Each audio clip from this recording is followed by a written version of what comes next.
Hey, hello world, it's your man Fatell, the host with the absolute most. I'm chilling like a villain. We right here. It's a beautiful day, and I got someone special in the lab with me right now. We got DIZASTER, phenomenon from Lebanon. What's good, kid? How you doing? I'm good, man. How you doing, bro? How you chilling, man? Man, just enjoying life, man. Just working and just being thankful and just blessed, man. Just can't complain, you know what I mean? Keeping my head down and just getting to it. So anyone doesn't know, man, I come from battle rap, so I understand what the legacy is and how long you've been doing this battle rap thing, man. And that's why I wanted to have you on here, man, because we haven't got a lot of highlight into the battle rap community on the platform. So I want to start bringing in someone from that community, especially someone that's been doing it with the prestige that you've been putting on the culture, man, on the craft, man. So let's just take it to the beginning, man. How many years have you been doing this craft called battle rap? It's like 25, 26 years now. Yeah, because you was a young man. I started in 99, but it's like I was just like... He was a teenager with a passion. Battling at the parks and shit like that. Yeah, I was like 15, 16 years old when I started battle rapping.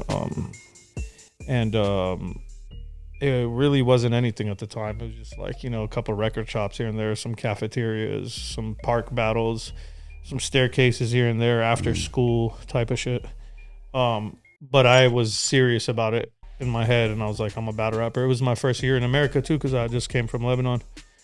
So I was here to battle. I was supposed to be here to play soccer, really. But I kind of just drifted off into the rap thing, and from there it just took off, man. I've continuously battled since 99, which is like a lot of people can't really say. I don't know who could even say that, to be honest with you. Maybe Thesaurus and like a couple other heads. That's crazy. So 99, okay. So, what got me into battle rap obviously was, I knew about the atmospheres, I knew about the benefits, I knew about Eminem back in the day before he got signed to Infinite album. So I was into it in that era, man. Yeah, that's cool. I like hearing about this shit because, you know what I mean? It's part of the evolution. Yeah, and for me, why I got me into this whole hip hop thing was I was a trouble kid, man. I was getting in fights in school, and I was getting put in scare straight programs from my mom. My mom was like, "You're gonna die, or get put in a gang, or die if you go this route," and put me in a cell for a couple hours, and I'm supposed to have a revelation. And that's what supposedly secured my life. But then I found hip hop, and I just love, man, like Biggie, Rakim, Tretch, Naughty by Nature. I fell in love with just the storytelling and the ability to share your passion and your pain and your shortcomings, whatever that is as a human, right? Right. And that was my way of getting into it. So I think it's important to know who was the foundation for that. So was there any battle rappers or someone got you into the specific battle rap? Genre of battle rap rather than just making music? Like no, hip-hop? But I would say it's like a combination of like KRS-One, Onyx, and DMX. Oh, okay. Even though like KRS-One is more the battler out of them, it's like the aggressive screaming and ripping people's heads off for me comes from Onyx and DMX, because I could say it's me. Really, I was always like this, but I just got to be real with myself. I was so influenced by them when I was just a kid finding out about them that I know for a fact that that's what fucking influenced me in a way. I can't like 100% say it, but I know it. I know that that's the reason why I'm like this. It's the reason why I immediately had a crazy aggressive screaming style. It's because my favorite rappers weren't like Q-Tip and shit like that, even though Tribe Called Quest was one of the... It's a vibrant thing. It's still a hot Q-Tip record. is the man, but I'm saying like I don't rap. Yeah. I'm not like the smooth player, you know what I'm saying? Like, or Too Short. Yeah, man, that was just here. I love Short. You know what I'm saying? Yeah. I'm not that smooth player rap. You know what I mean? My shit is just rah rah rah. I bark like a fucking dog when I DMX. But you're a lyrical, like I pay attention to lyrical content, I'm a little bit man. more lyrical because like the Maltese and all that. Because that was the beginning, but what I was really into was like Wu-Tang, Big L, Chino XL, rest Cannabis. I got blessed to do a record with Chino. Dog, man. Rest in peace, man. I got so privileged to work with that man. Yeah, he's an incredible human being, man. Chino, I think even for you to be as hip hop as you are, to be like, yo, man, I'm giving my props to Chino. Like he was that good. That's my guy. For people that like are really about the craft, but like I'm giving my flowers to Chino. He was a spitter. He was so fucking good. Yeah. I remember at one point, because like I already had known who he is, but when I got to LA, I was still a kid, and I just remember hearing him come on the radio and just dicing shit. And like me just hearing, like just boom, boom, boom on the radio. It's Chino XL, like randomly in your speaker back then, you know what I'm saying? While you're just on the freeway. And it was like the craziest shit ever. Like I used to be like, oh my God, there's people like this out here. I need to become like this. This is the, that's the magnum opus level, you know what I'm saying? And like, sure enough, I think me and Chino got close because of the craft. You never got to do a song with him? I didn't do a song with him because I can see that being a thing. I don't express myself with songs for the most part, but I should more. It would have been a dope. I know how to make music. Yeah. The battle thing was always my passion. So like all my connections to all the MCs that shaped my childhood, which I'm friends with now, comes from our craft. And it's like the weirdest shit ever. It's probably because I was influenced by Chino XL at one point in my career, why he fucking looked at me like the craziest battler, why he always told me you're the greatest of all time, because he's seen probably a part of him in what I do. You know what I'm saying? Like, because it's true. I knew that was the way. Like when him and Crooked Eye came around, I knew like that shit, their battle. I was like, this is the way. This style of rapping, this multi-syllabic rapid fire fucking shit up is the real shit. This other gangster shit is cool, but it's like, it's not what this is, you know what I'm saying? So like I wasn't into the gangster rap, the West Coast shit. I didn't like fuck with like, I didn't grow up listening to that shit, like Dre Cube Snoop and all that, and like I mean I loved Pac and I loved Corrupt and I'm an Alcoholics fan, as you could tell. I was a super Liquid fan, Liquid Crew fan, like Taj, J-Ro, King T, like Exhibit, all of them. Like I was into that because they had the gangster shit, but they was lyrical, and they had Phil the Agonies, and they had guys coming around and that were just fucking incredible. Especially Corrupt. Hey Rude, like I'm mentioning real LA motherfuckers. You know what I'm saying? This is when Evidence and Dilated Peoples are doing. These are the people I fucked with from the West Coast.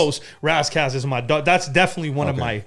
He's upper echelon, but like those were the West Coast people. Like I like, and of course, utmost respect to Snoop, but I didn't really like listen to Snoop like that. You know when I listened to Snoop? When he brought out the East Siders. Oh, okay. That's when I became a Snoop fan. That was the only time I bought a Snoop album.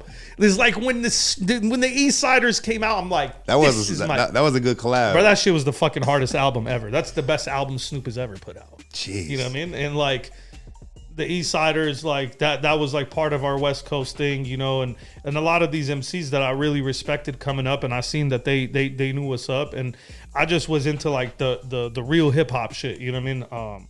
Just substance, insane shit, and like I don't give a fuck what you look like, who you are.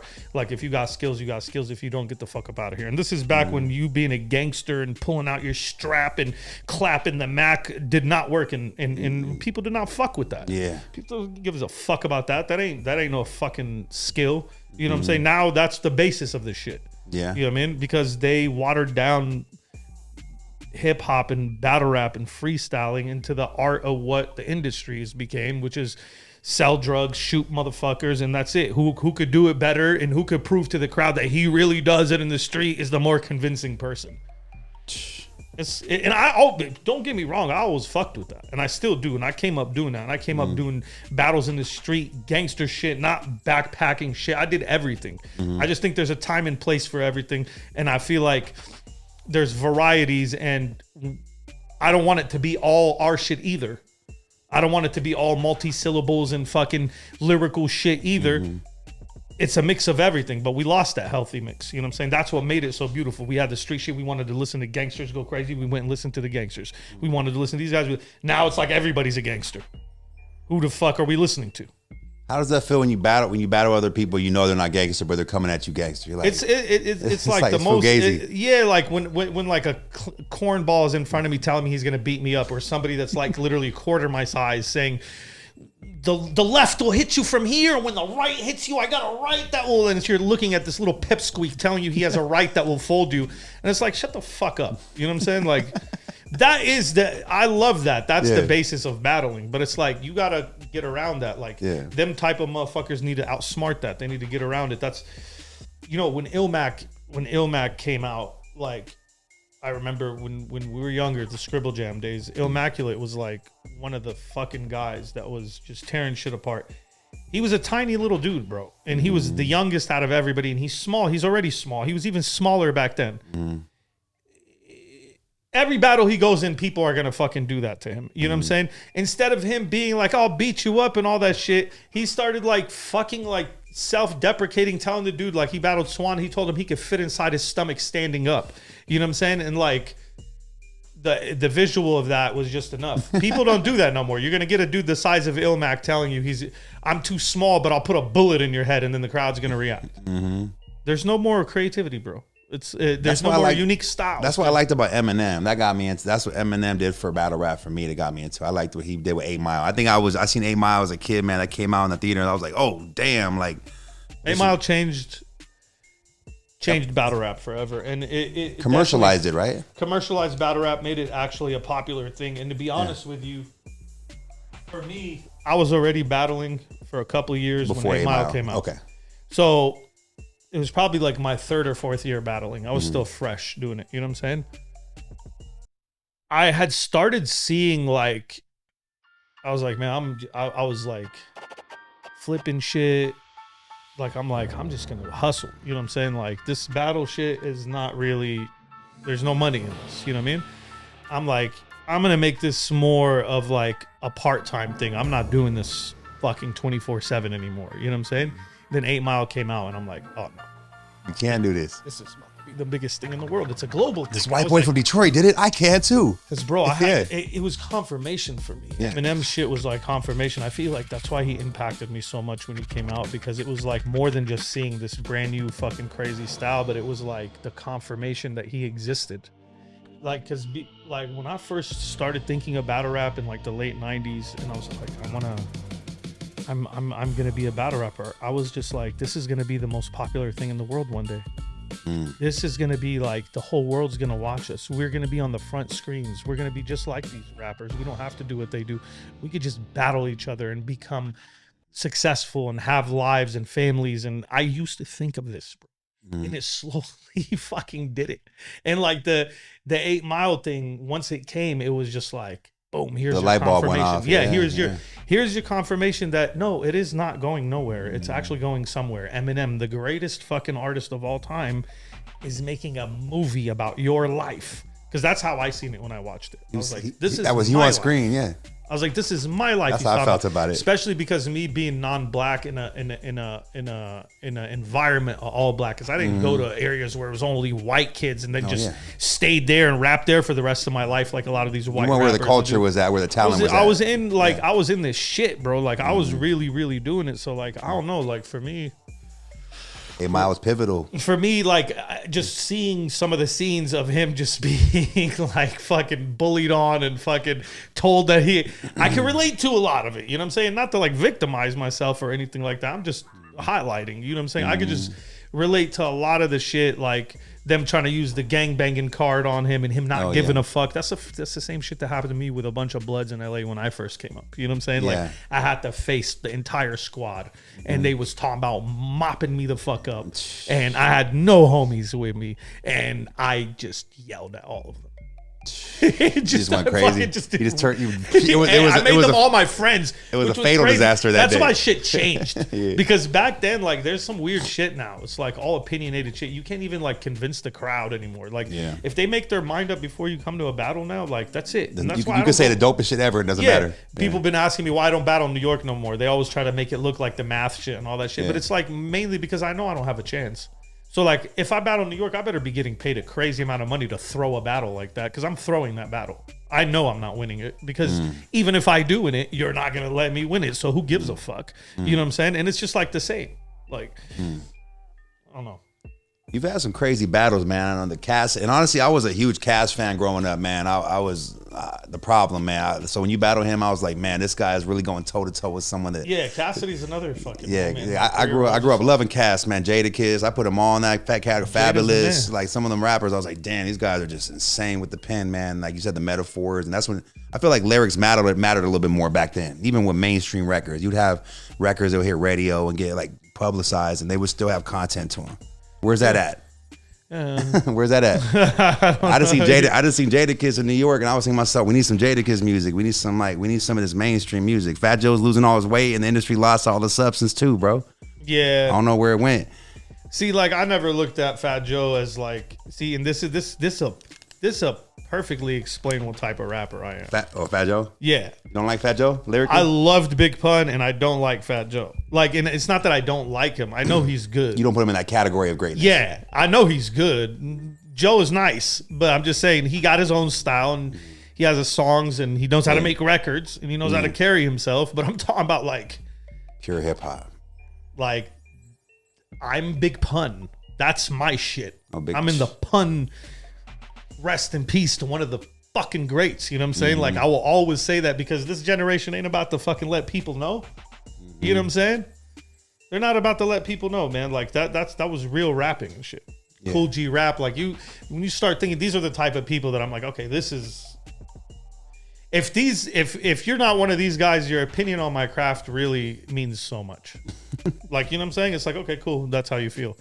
But for one of them to say some shit to me, that'd change my whole outlook. Which brings me to shout out to LL Cool J because he was chopping it up with my boy Caleb recently, and he told him he thinks I'm the GOAT. Now, that's the guy that created the word GOAT. Hold on. I had to give you a Ric Flair woo for that one. I do double time. Hold on. That's the guy that created the GOAT. That is the GOAT. I got the GOAT. Cool J is hard as hell. Battle anybody. Yeah. I got the GOAT. Cosign from the GOAT. And that to me means more than if a whole fucking group of people don't fuck with me. I think Eminem, which you said was one of the GOATs, even looks at LL like the GOAT. That's why I like they got together recently, did a record. That was crazy too. Fan of my shit too. Yeah. Like that was one of the reasons. Like, you know, when Bodied happened, when we did the movie. Yeah, let's talk. I want to talk about Total segue Slaughter, to that. Like a lot of that shit. Like I already knew because of Bizarre and D12, like Connive and all of them. Like I always I fuck with all of them. Like, and their styles who are not like Big Pun and like Chino XL, but it's like this other, which was another one of my favorite fucking styles of hip hop. It's like this comedic. Oh yeah, that was fun. Humorous, like D12 Redman, especially Bizarre. Like D12 Redman, Ludacris. Like these are like. Yeah. These are areas for me that like are not this or that. It's its own shit, and I fuck with it. And I sometimes like that shit, that fucking dickhead humorous more the gangster fuck around shit. Rap more than all the other shit, the lyrical shit, the gangster shit. Because it's just definitely Ludacris, dog. Oh man, and Redman, like the way Redman raps, like that's one of M's favorite rappers, actually. Redman. See how it all ties into each other. He says that on record. It all ties into each other, and we all respect each other. It's the craziest thing ever. Like Royce, M, like you see how Royce is talking about me and Lux on Vlad. He said nobody on earth can do what we do. He has no faith in nobody. He said doing any rap battle in front of me or Lux, and he said maybe Eminem could do it. That's what the fuck he said.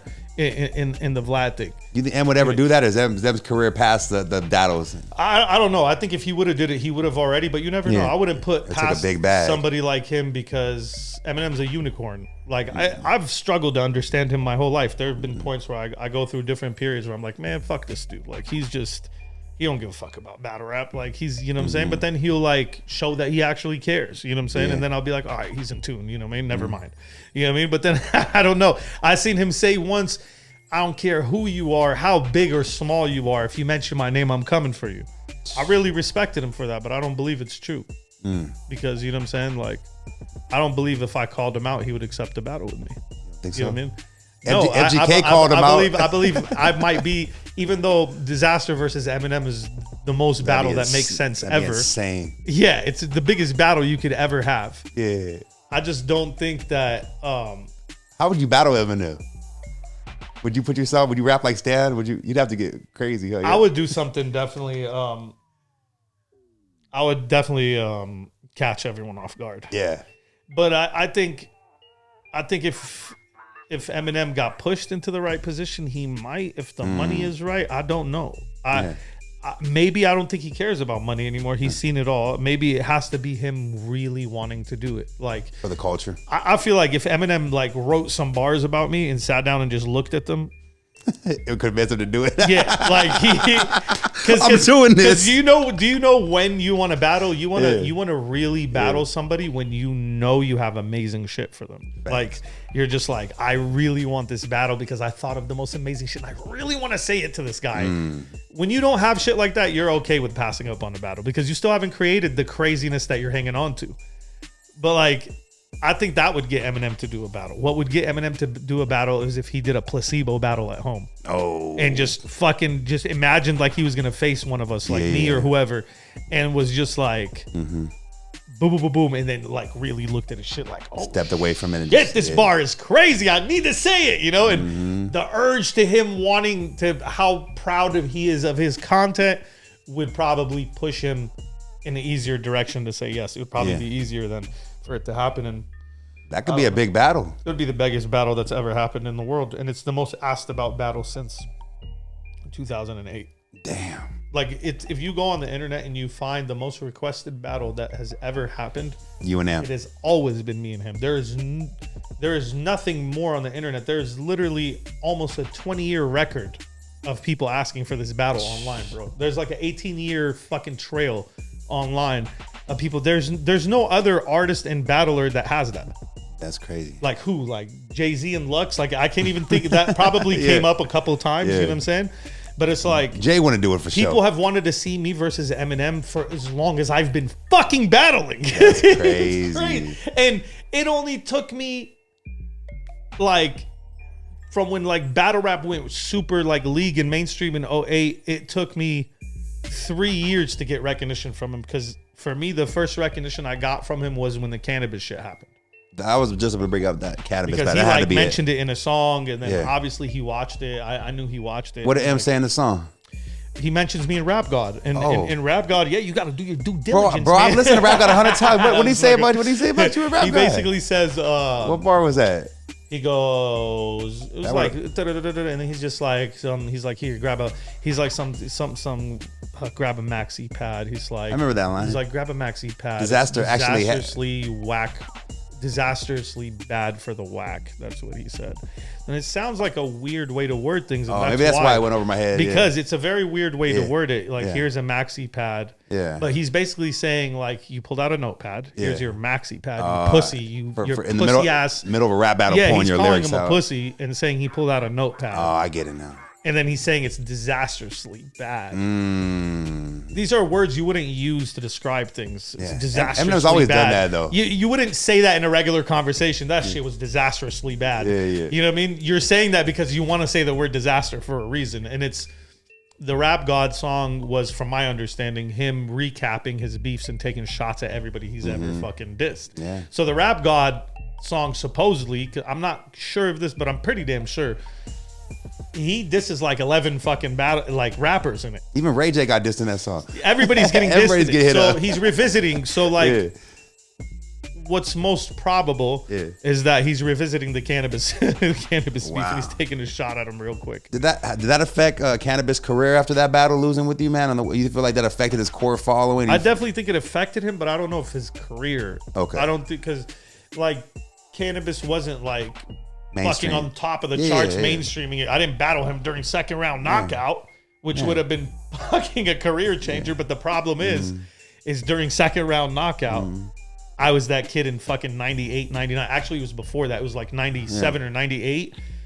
It was me learning how to rap, and like I still hadn't became a battler, but I was a rapper. But I was a rapper because I was listening to Cannabis and he was nice. Channel Zero and Bone Thugs and Harmony, and I'm listening to all this shit. I remember there was this like summer I was in the mountains in Lebanon, and like I was listening to all that shit, and like I just remember, oh bro, this is a crazy story.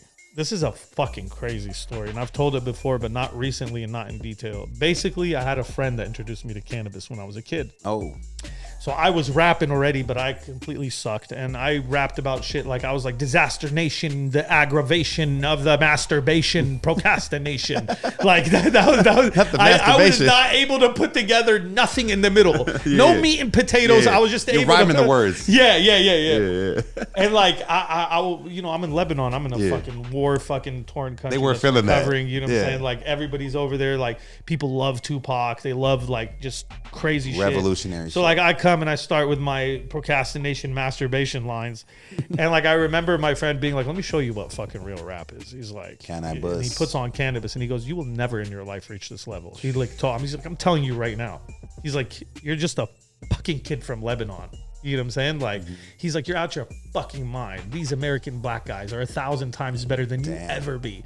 You fucking Lebanese Arab. Like, he was literally talking to me. That got like planted in you, the young. Yeah, like just self-hatred for himself and for me and for everything. I didn't do it, so you're not going to do it either type shit. Yeah. Like, you just sound like a failed rapper. You know what I'm saying? Oh, man. Pissed off rapper that never made it. The sad part about it, and I definitely don't want to badmouth him at all. No, he was one of my fucking closest friends, and he passed away. Oh, God bless And he him. passed away before the battle. Oh, so he didn't get to experience you making it to that level of that point. And I always thought about him because, like, bro, think about this.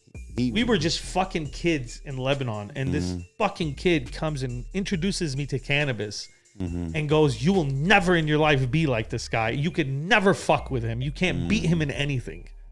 You know what I'm saying? Like, 14 years later, I battled cannabis. And beat him. And that motherfucker wasn't there to see it. Yeah, I'm sure he wasn't in his own way, man. The spirit was there, man, because Rest in peace, Ahmad. he must have gave you some energy that day, bro, because you went at it with someone. I remember these stupid producers. I used to listen to, I remember all the cat. So the Channel Zero thing is what fucked my brain up. I was like, there's actually, because it was just so educational. No, yeah, I was like, oh man, like rappers are the smartest human beings in the world. Like this is the source on the mic. So I learned English from hip hop.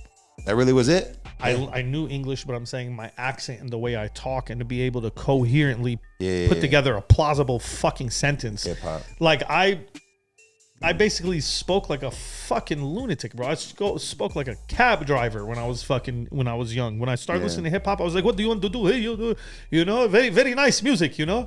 This is how I fucking talked when I was 14, 15 years old. Yeah. And then I just found hip hop. I found hip hop and started getting better at English, and like hip hop and movies is what taught me like better English. So when I came to America, I was a little bit more, my accent was vanishing. I sounded like a Canadian at that point. So like people in America knew something was fucking severely off, but they're like, where are you from, man? Like everybody always asked me that when I first came here. Damn. You know what I mean? Like, I didn't use my actual name. Last year, I didn't use my actual name.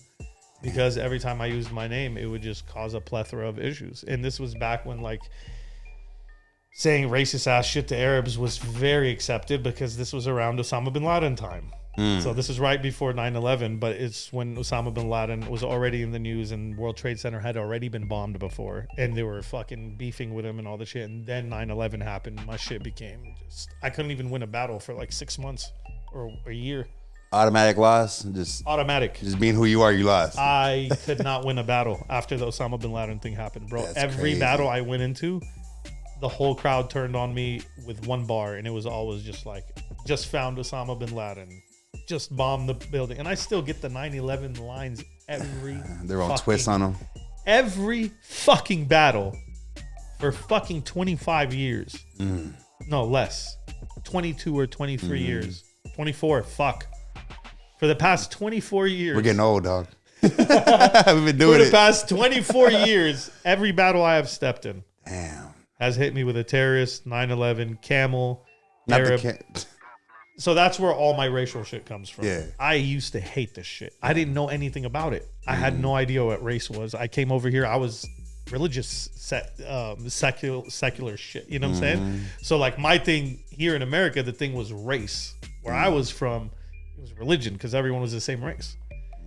So I didn't know about the shit, you know? And it's just like, I just like, okay. Like, it was a mind blow for you in a way. It started for me with fucking terrorists. Like, I would be like, yeah, some. Man, saying that to me is hella wrong. Some, you said I'm Saddam. That's because your mom thought my dick was the bomb. Like, bro, like, and I started doing that shit. Start flipping it. And really, a lot of it had to do with Eminem. Of course. A lot of it goes back to that's Eminem, what he does. Self-deprecating. I was doing it before him already, but I'm not going to give him the full credit, even though I would, because I'm going to be honest with myself. I don't front on myself like that. But he was the majority of, he was like basically the steroids of it. Like I was already doing it a little bit. Once I seen him do it, I was just like, you were validated. Fuck everybody up with this shit. Like I'm literally going into every battle. Like I'm bombing shit. I'm doing cool. I'm taking all these tools away from you before you use them. You know what I mean? And so now every battle I went in for the longest, no matter where you're from, I don't give a fuck what color, creed you are. I'm going to talk about everything. I'm going to make fun of where you're from, what you look like, everything about you. You know what I mean? Because you're going to do it to me. I'm going to do it first.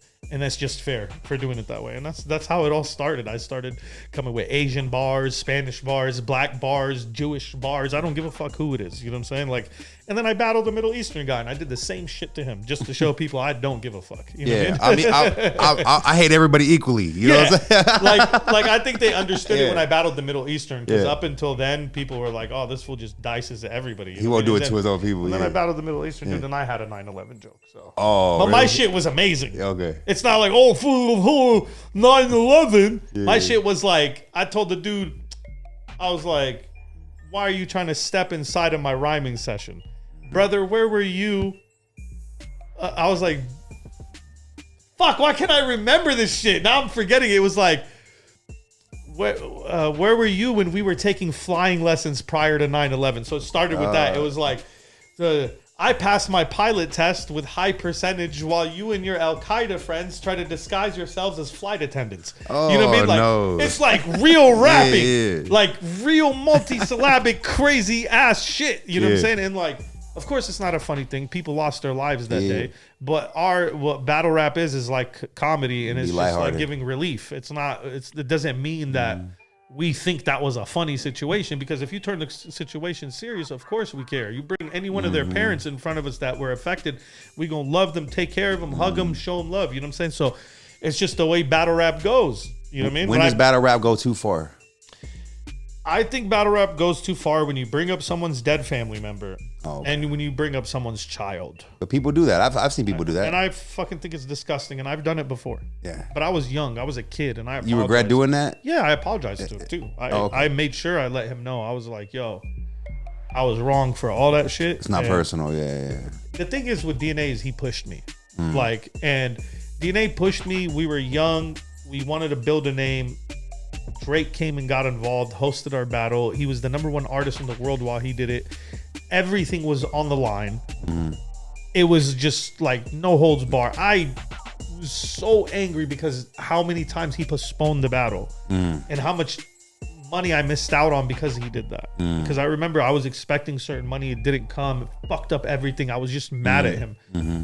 And like, I just let my emotions get the best of me, and I apologize to him. And I feel like you should never bring up like deceased family members or anything like that, bro. Because if someone did that to me, I'd lose my mind, bro. I don't want that done to me. You know what I'm saying? Like, and not only that, I don't think you should do that because they can't defend themselves. They're not here anymore. It just kind of fucking sucks. You know what I'm saying? So I don't feel like there's crossing the line in battle rap. I feel like there's consequences, and you should understand that. I don't think that there should be any filtering to any battle rap. I think battle rap is reality in life, and it should stay that way. And there should be no, this is off limits. Nothing's off limits. It's battle rap. It's like comedy almost, right? It's life. It's like a street fight. Nothing is off limits. But there are things that have consequences and things that don't. And as long as motherfuckers understand that and don't blame the people for reacting consequentially, then everything's good. Because if a motherfucker gonna be like, you're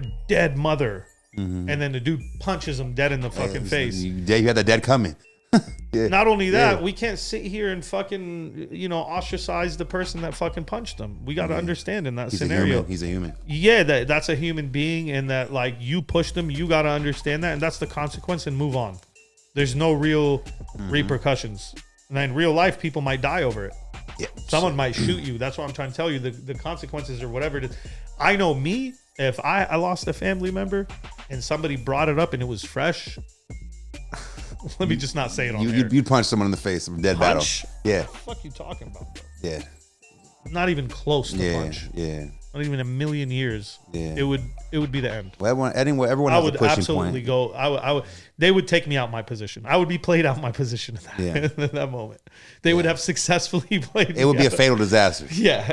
We're all ending our lives. I'm going to jail forever. You're not staying.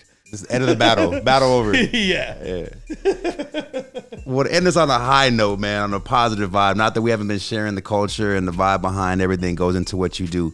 We always like to leave on a good vibe, man. So what's something you would say to someone in that camera right there that looks at you like, you know what, man, you inspire me, Disaster. Whatever you do is something I want to do. What would you say to that person right there? Some game you want to share? Some game I want to share, man, is just off the top of the head. I wish I had more time to think of something appropriate, but I really do think that like one of the main things is it's all in your head. Everything is. The doubts, the voice, everything is in your control, really. And you got to lock in. If you a man listening to this, drugs, women, and gang shit are going to be your three biggest downfalls. And if you don't defeat those three things, if you're not able to defeat those three things and keep them under control, you're going to have issues later on in your life and you're not going to get to where you're going. So lock in.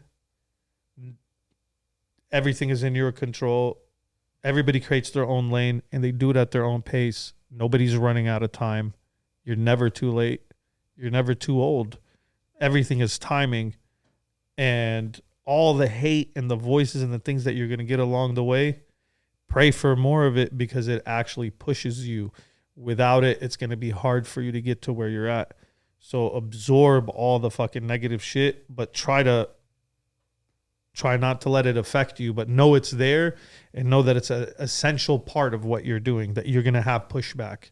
And the pushback is okay because the pushback creates more fuel for your machine. You know what I'm saying? So that's what I got to say. Lock in, fuck everybody. And I guarantee you're going to get to where you want to go. You know what I'm saying? And set goals for yourself and be disciplined. That's pretty much it. I appreciate you, man. That's Disaster, man. We appreciate you taking the time, King, to come over at the after party. Tell them where they can follow you, man. If they're living under a rock, they don't know already. At Mr. Disaster on Twitter. On Instagram. It's the main shit that I'm using right now. I'm not using other social media. So okay. Mr. Disaster with a Z, MRDIZASTER. Follow me. I'm posting all types of crazy shit right now. And you're going to Mexico soon. Battling in Mexico, January 24. Huge battle on Liga Bazooka. There's going to be 5,000 people of attendance. Asesino's on the card too. It's going to be huge as fuck. I'm battling Il Mascaras, who's another just a legendary artist. And it's going to be crazy. I'm battling in Nigeria in December, and I'm battling in France in 2 weeks. So, in 10 days, actually, I'll be in France battling. So, man, we continuing this world tour, man, and I will be attempting my 8th language battle.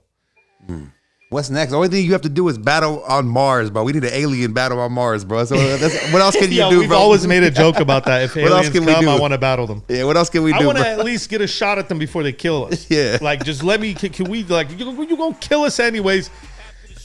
Let me give you some of these bars before we go. You know what I'm saying? Type of shit. When the aliens come down, send Disaster first. That's all. Hey, tell the president, if aliens expose themselves to the United States of America, send Disaster. What if it's just like the funniest shit ever? It actually saves the planet because they're like, you know what? He's this pretty is good. Kind of cool. That boy good. They're just like, this is cool. We didn't know it existed. This art's cool, man. We're gonna let y'all live for another fucking 100 years. We hope no aliens were offended during this podcast, man. We'll be right back. It is After Party Radio Show. Hello.